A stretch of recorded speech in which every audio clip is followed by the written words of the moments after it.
Bonjour et bienvenue dans la chaîne de Mathématiques Sciences. Aujourd'hui, je prends et expliquer une nouvelle vidéo, qui est une vidéo donc en sciences et technologies sur le thème numéro 3, matériaux et objets techniques. Et dans cette vidéo-là, nous allons tout simplement aborder le choix du matériau afin donc de fabriquer un objet technique. Alors, il faut savoir donc que le choix du matériau, mine de rien, est primordial dans la fabrication d'un objet technique. Et donc, que mine de rien, le choix du matériau, c'est pas rien, quoi, ok? Puisque un objet, c'est le matériau. Il est constitué du matériau en question, ok?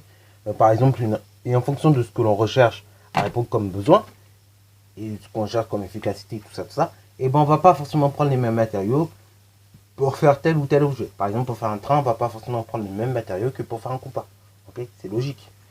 Ou même, pour quand même être un peu plus simple, on va pas prendre la même chose pour fabriquer une règle qu'un vélo. Okay, on va pas prendre les mêmes matériaux. Ce serait complètement illogique. Enfin, ce serait complètement illogique, tu vois. Donc le choix du matériau va dépendre vraiment de deux critères.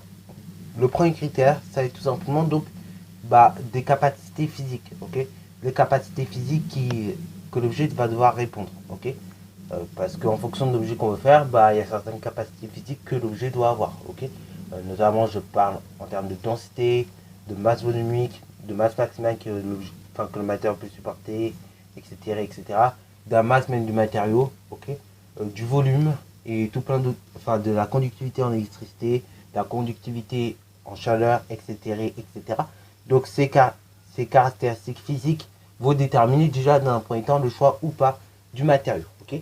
Ça, c'est la première des choses. Deuxième des choses également dans le choix des matériaux qui va être primordial, c'est tout simplement, finalement, son prix, ok? Son prix, oui, parce que par exemple, vous pouvez avoir des matériaux qui sont très bien, mais le prix peut-être est trop cher, trop élevé. Et donc du coup, on va peut-être pas prendre tel ou tel matériau, ok? Et ça va faire que finalement, voilà, un matériau qui pouvait être éventuellement très efficace, et on va pas le prendre, ok? Du fait du prix qui est quand même assez élevé, ok? Donc voilà, on va choisir selon le prix, selon également l'impact environnemental que peut avoir le matériau sur l'environnement, ok? Et tous ces impacts, enfin tous ces caractéristiques-là vont déterminer le choix ou non du matériau. Voilà, donc tous ces caractéristiques-là vont déterminer le choix ou non de l'objet, enfin du matériau, de la fabrication ou non de l'objet technique. Alors après, bien évidemment, il va y avoir aussi une caractéristique, mais bon, ça rentre dans les conditions physiques. Est-ce que le matériau est malléable ou pas, ok?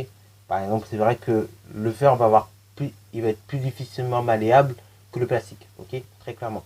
Le fer est plus difficile à mallier que le plastique. Et pareil, si je prends, je sais pas moi, si je prends du titane, c'est peut-être moins difficile à manier que de la roche, ok?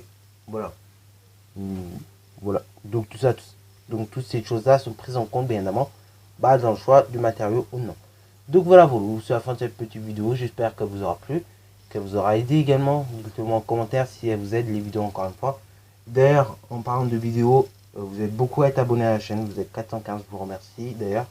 Mais au niveau des visionnages, je vous affiche juste là. On est quand même, enfin là, donc vous affiche en juillet. Donc ça peut que d'ici à septembre ça aura changé. Mais quand même, vous êtes pas mal, plus de 80% je crois, à ne pas être abonné et à visionner mes vidéos. Donc c'est un peu énorme. Donc s'il vous plaît, pensez à vous abonner si le contenu vous plaît. Ok, et je sortirai des vidéos comme ça. Ok, voilà, voilà. Sur ce, abonne-toi éventuellement pour rien manquer.